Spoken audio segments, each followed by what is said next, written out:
I don't know about you, but I'd be more than pleased to open a barn door and find this inside.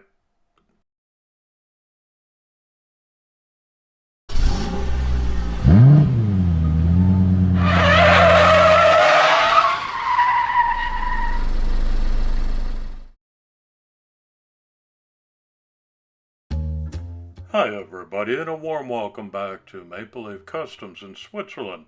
I'm Andrew, and on the bench today is a 1:43 scale 1955 Porsche 356A Speedster made by Corgi.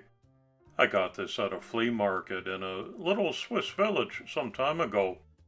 It's not in bad shape as it is, but I'm going to turn this into a simple and realistic looking barn find without stripping it down or repainting it.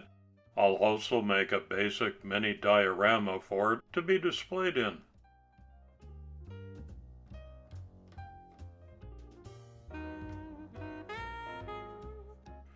I'm not going to be building the entire barn, but just a corner section of it, using this dollar store picture frame as a base.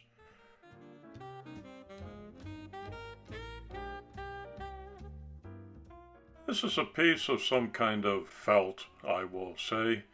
It's got a nice turf color and look to it. I cut that to size. Replace the glass and the backing for stiffness. And back in with the two original tension holders. Alright, that's the size it's going to be. For scale, there's the Speedster on top.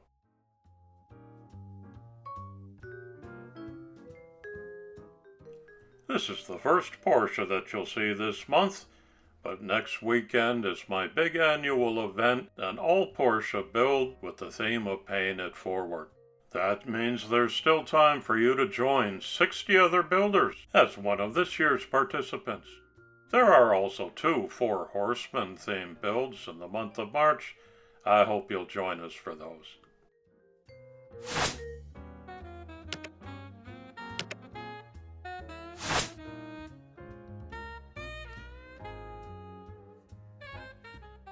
The easiest way that I know of to make a barn wall is with popsicle sticks. I've simply snipped off the round ends and scored each one of them with a craft knife. It's almost imperceptible here, but along with a little more distressing from a rotary tool attachment, it's going to show up quite nicely when painted.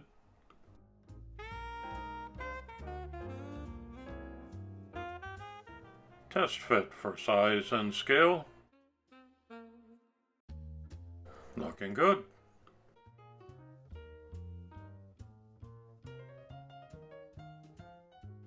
To make corrugated metal, I use a very thin sheet of styrene run through a toothpaste tube roller. That gives an absolutely exact approximation of what we're after here. Also cut down to size.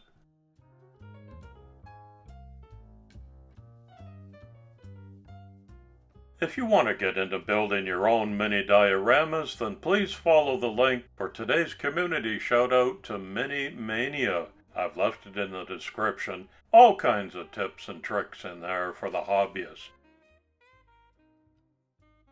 Okay, I'm all glued up now with my corner piece. Time to slap the first coat of paint on it. I'm beginning with some light brown. This is just acrylic paint from the dollar store. Neatness is not a prime concern here. It's a barn after all. This is just a base coat. I repeat the procedure with a little bit darker brown, making sure to do a streaky job of it.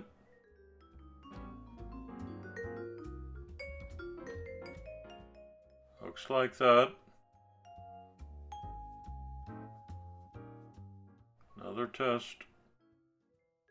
I'll let it dry up again, doesn't take long, before hitting it for a third time with a gray wash.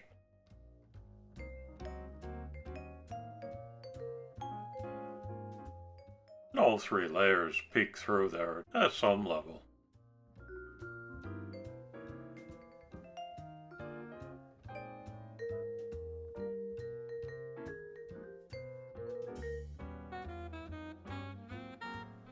That's my corner of the barn wall, but far from finished. Put a little bit of straw on top of the felt. Here's some of my weathered corrugated metal. Couple of cast-off tires add to the look and feel of this. I've got a bent piece of mesh there as part of a wall. Some oil drums.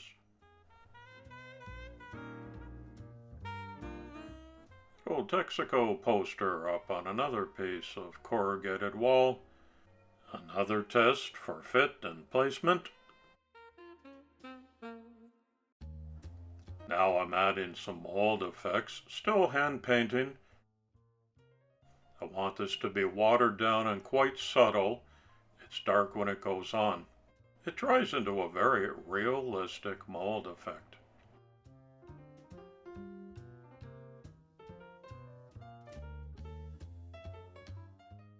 A little streaking with the fingers. Make sure I hit the metal parts too.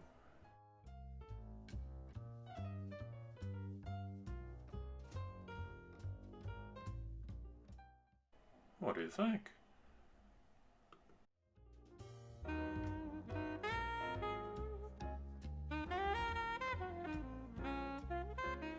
I want my Speedster to be partially covered by a tarp, so I'm using this tissue paper that my wife stuffs in all of the gift bags that she's always handing out. If you spray that down with some water, it becomes quite pliable, and I can mold that into the shape that I want.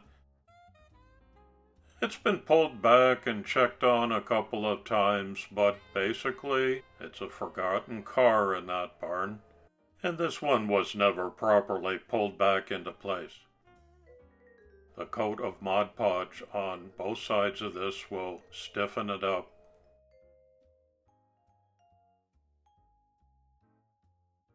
I want to make sure I got the sides folded down, just hits the barn floor the right way. When that dries up, and it doesn't take long, I'm going to paint mine with some Vallejo orange acrylic.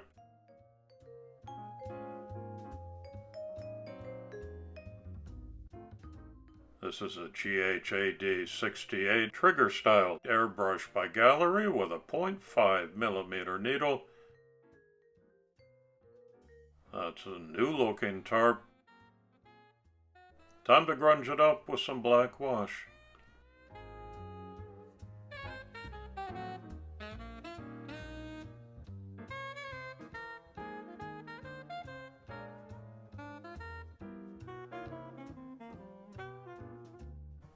Just the look I was going for. Now to hit the Speedster.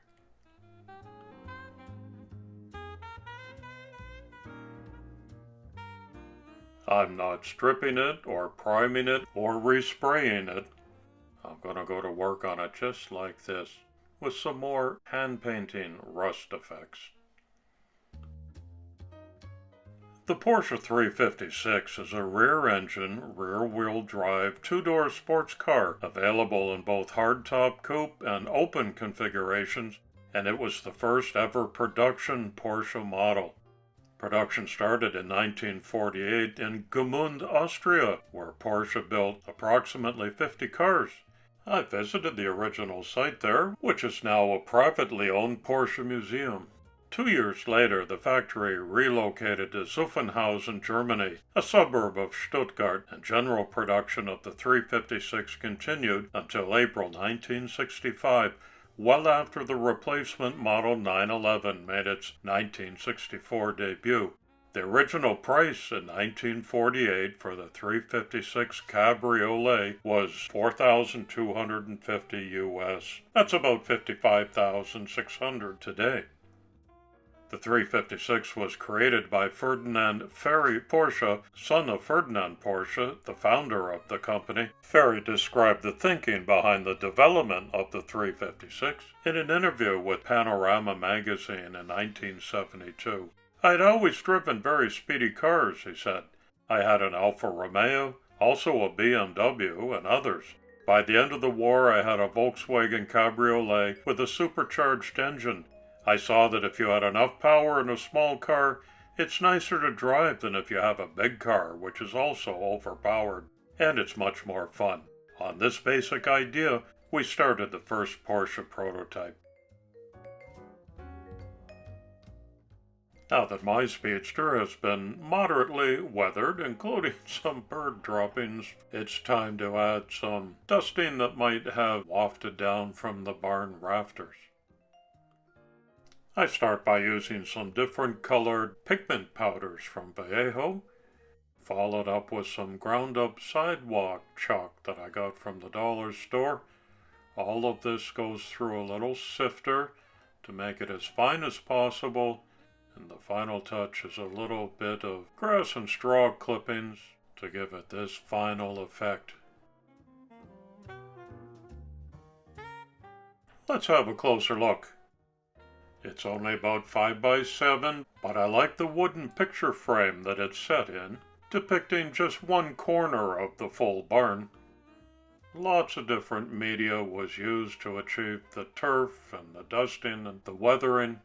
It's just a very simple diorama 101 today. That's the kickoff to my YouTube channel's 5th anniversary and celebration of all things Porsche this month. There's still time for you to join in too, and I sure hope you will. Thanks for visiting my channel again today. Come on back soon and often. It's coffee time.